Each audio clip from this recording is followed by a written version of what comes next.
Quando o assunto é extraterrestre, Marte é o planeta que mais chama a atenção no espaço. A proximidade com a Terra levanta a hipótese da existência de algum tipo de vida no planeta vermelho. E a descoberta de água por lá deixou os cientistas em alerta.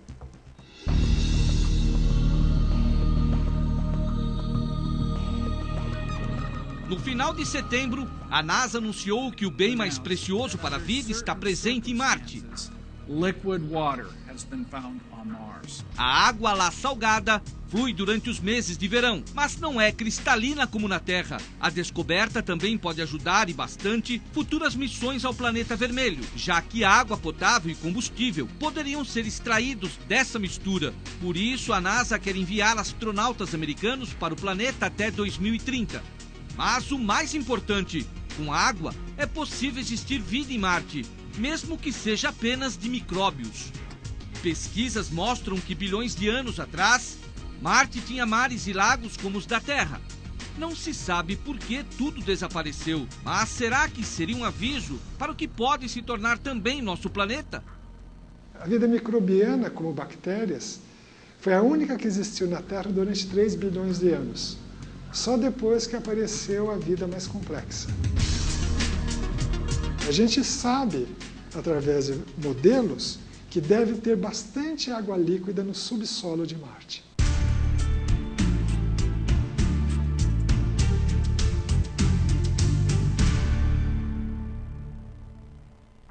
O Documento Verdade teve acesso aos arquivos secretos da aeronáutica. Eles mostram as investigações de 5 décadas de monitoramento do espaço aéreo brasileiro.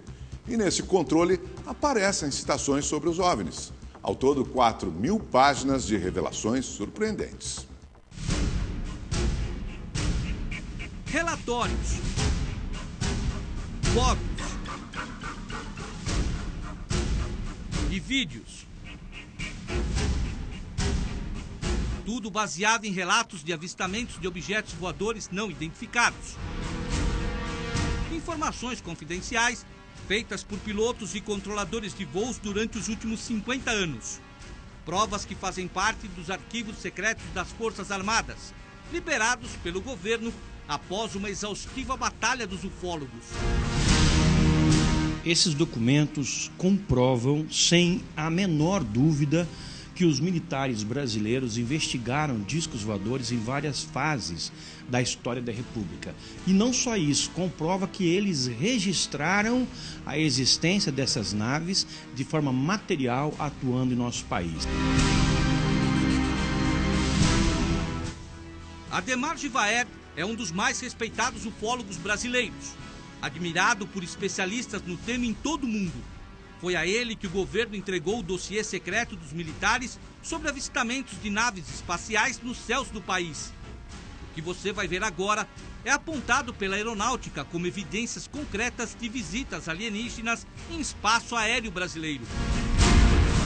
Esse documento do Comando de Defesa Aeroespacial relata a ocorrência de um avistamento em Manaus no dia 4 de julho deste ano.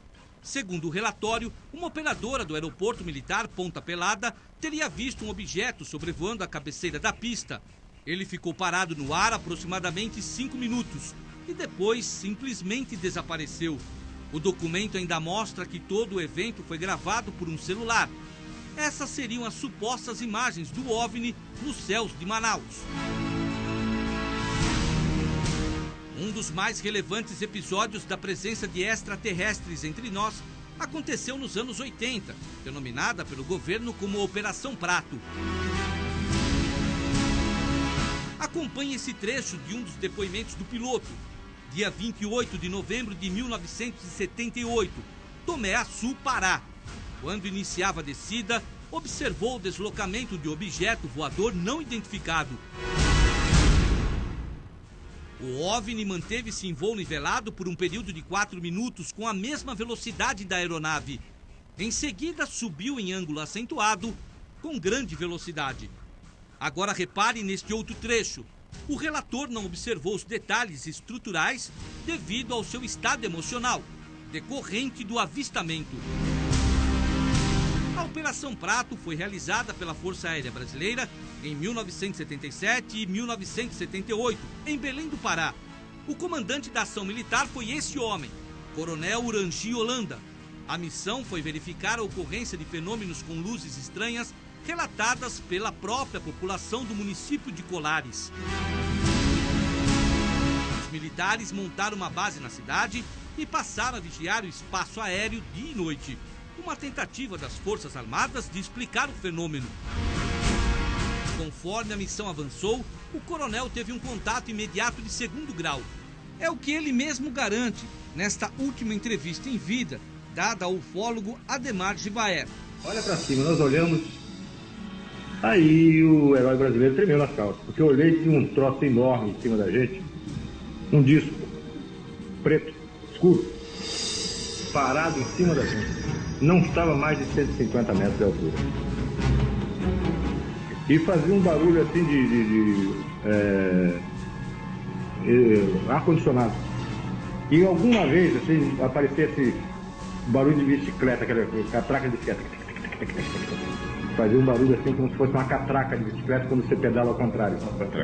Tá? Aquele troço parado com aquela luz no meio. Uma coisa muito grande.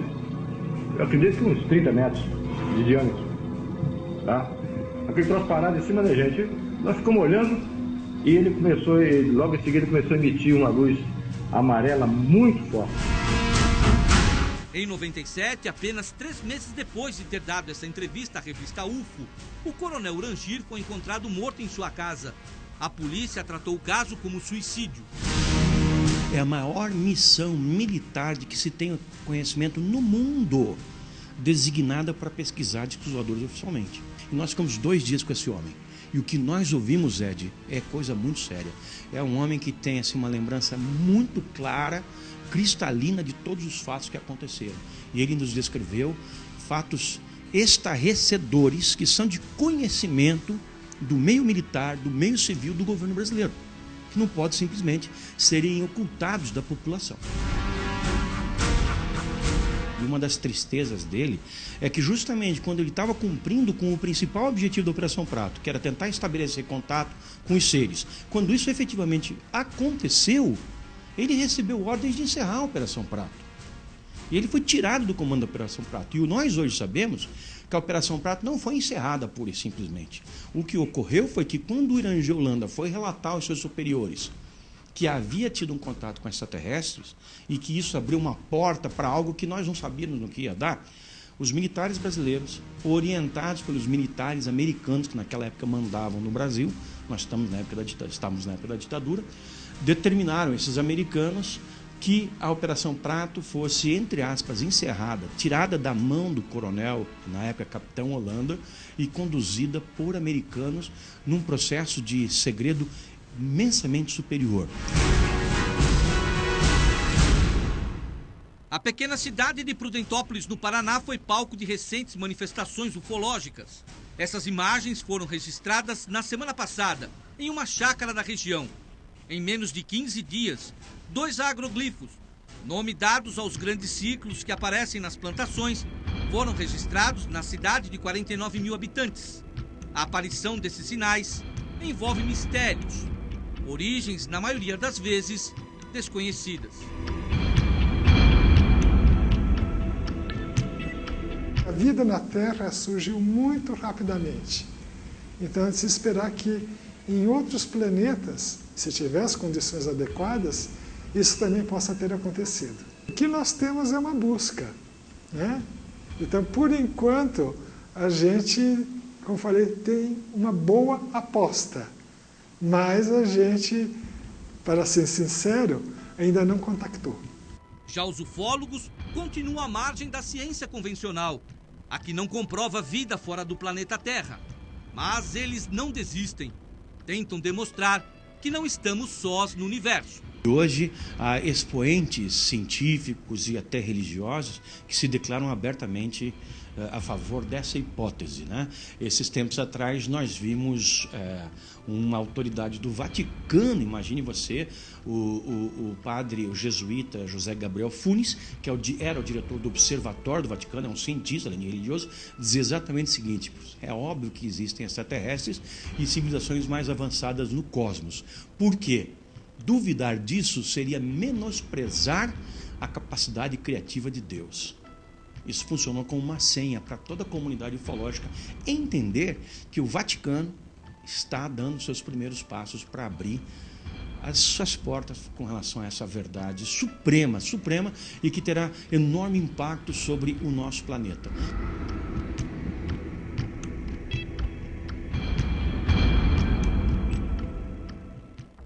O Documento Verdade fica por aqui, mas você pode ver as reportagens exibidas nesse programa no portal da Rede TV.